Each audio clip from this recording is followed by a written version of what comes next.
It's the Arizona Golf Association Rule of the Month, brought to you by the Thompson Group. When it comes to talking rules, there's none better than longtime USGA rules official and Arizona Golf Association Executive Director, Ed Gowan. It's time for another Rule of the Month. The Rule of the Month is the teeing area, Rule 6.2.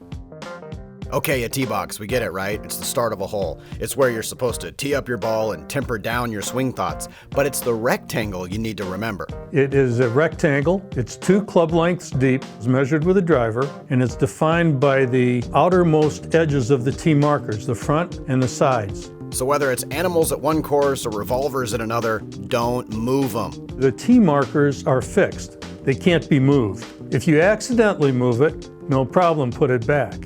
If you purposely move it to create an advantage, you'll get a 2-stroke penalty. So don't alter the course and rack up penalties before you even start the hole. But this doesn't mean you can't get creative. Many times on the tour, you'll see one of the professionals tee his ball right next to a tee marker and stand outside the teeing area in order to create an angle. That's fine, as long as he doesn't move that tee marker. When you're in the teeing area, you can do some pretty weird stuff. You can do things there to the ground that you can't do elsewhere on the course, like kick up a piece of turf, step it down, put down a mound of sand. If you want to put a leaf down and tee your ball from a leaf, you can do that. You've seen some of the professionals that will slap the ground with a driver or an iron and turn up a piece of turf and sit the ball on top of that. That's fine, only within the teeing area though.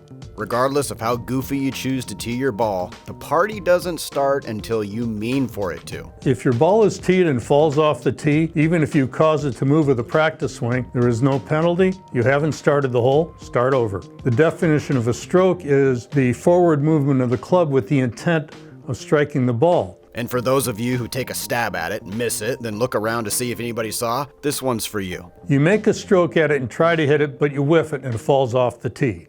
Well, you've made a stroke, so you have one, but now you can re-tee it, you can move anywhere else in the teeing area until the ball leaves the teeing area. But if it stayed in the teeing area, you're only playing 2. So what about if you hit your tee shot in the water or the woods and you have to re-tee? Anytime you come back to the teeing area in play of a hole, let's say you've hit a ball out of bounds, stroke and distance, you've lost it, you come back to the teeing area, all of the provisions you had when you first started the hole are again in play, whether it's your first ball or your third provisional. Okay, what about those times you cruise up to a tee box and there's no markers, or there's just one marker? Somebody mowed the tee, forgot to put them back, somebody forgot to set up properly. What do we do then?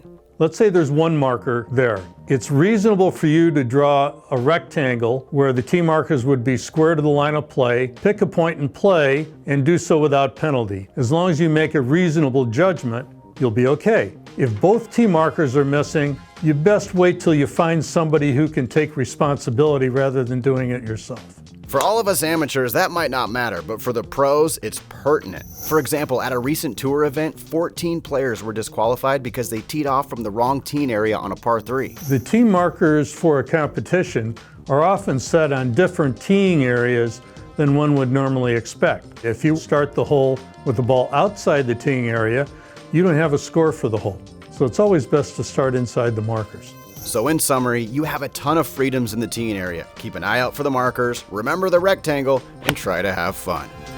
This has been your Arizona Golf Association Rule of the Month, brought to you by the Thompson Group.